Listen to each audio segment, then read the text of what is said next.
Friends, youth motivations के नए video के साथ मैं शुभंकर प्रकाश आज बात करूंगा लॉकडाउन में हम लोग अपने किसी भी एग्ज़ाम के प्रिपरेशन को कैसे आगे बढ़ाएं।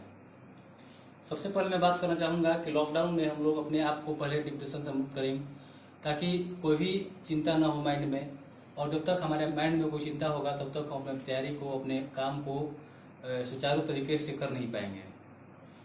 हम लोग एक युवा पीढ़ी है और युवाओं का इस देश के विकास होने में, इस देश को आगे बढ़ाने में काफ़ी योगदान होता है। और जैसा कि हम लोग जानते हैं कि किसी भी देश का प्रगति, उसका आगे बढ़ने का जो मेन आयाम है, मुख्य भूमिका है, वो देश के युवाओं पे ही निर्भर करती है। जैसा कि मान लेते हैं कि हमारे देश में बहुत सारे एग्ज़ाम होते हैं, यूपीएससी का होता है, बीपीएससी है और CGL, SSC, railway, bank, PO, बेहतरीन जॉब है। उसको पाने के लिए हर एक साल लाखों युवाओं को फॉर्म भरने के बाद एग्ज़ाम का तैयारी करना पड़ता है। क्योंकि हम लोग जानते हैं कि हमारा देश पिछले 1.5 साल से लॉकडाउन के महामारी से ग्रस्त है, जिसके वजह से हम लोग अपने आप को, अपने मानसिकता को खो बैठे हैं। जिसको सही करने के लिए हम लोग को सबसे पहले एक्सरसाइज के माध्यम से अपने दिन की शुरुआत करनी चाहिए, और उसके बाद अपने काम की प्रायोरिटी के साथ कौन सा काम पहले करना है, कौन सा काम बाद में करना है, लॉकडाउन क्या है, महामारी क्या है, कोरोना से क्या असर होगा, इसके बारे में विचार न करके हम लोग अपने तैयारी के बारे में फोकस करेंगे तो निश्चित तौर पे हम लोग कोरोना से बच भी जाएंगे और दिमाग में भी किसी प्रकार का परेशानी, किसी प्रकार का टेंशन न होगा। और मैं बात करता हूँ कि इस लॉकडाउन का हम लोग सदुपयोग कैसे करें पढ़ाई में। लॉकडाउन का सदुपयोग करने के लिए सबसे पहले हम लोग को अपने टाइम का प्रायोरिटी देना होगा। हम लोग के पास 24 घंटा है और इसी 24 घंटा में कोई भी इंसान आगे बढ़ता है, चाहे देश के पीएम हो या फिर कोई बड़ा एम्प्लॉयर हो, किसी तरह के व्यक्ति जो आज आगे बढ़े हैं वो इसी 24 घंटा में आगे बढ़े हैं। तो हमें अपने काम को प्रायोरिटी के साथ कौन सा काम पहले है, कौन सा बाद में है, और सबसे मुख्य बात यह है कि हम लोग अपने समय को जितना वेस्ट करते हैं लॉकडाउन के इस दौर में, ये सोच के कि अभी तो बहुत टाइम है, लेकिन ये हम लोग का सोच जो है बहुत गलत हो जाता है।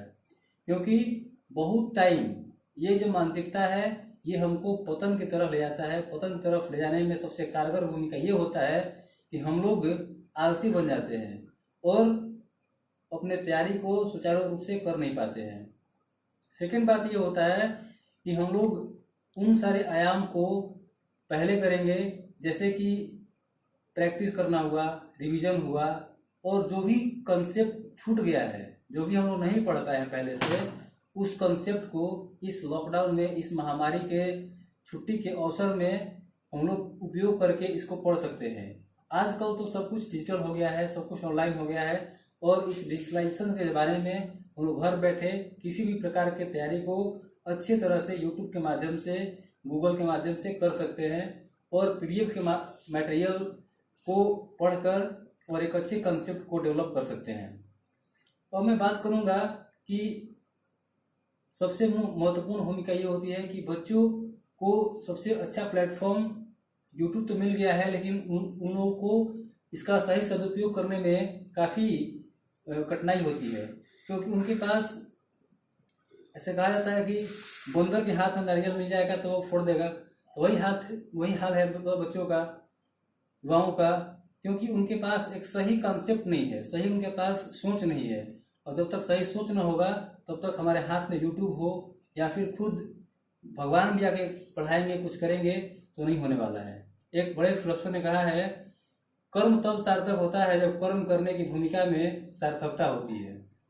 तो सबसे महत्वपूर्ण बात यहाँ पे है कि सार्थकता कितनी है, हम लोग अपने सार्थकता को किस हद तक आगे बढ़ने में कारगर है। और जिस दिन हम लोग अपने काम को सार्थकता पूर्ण तरीके से करना शुरू कर देंगे, निश्चित तौर पे हम लोग सफलता की ओर अग्रसर होना शुरू हो जाएंगे।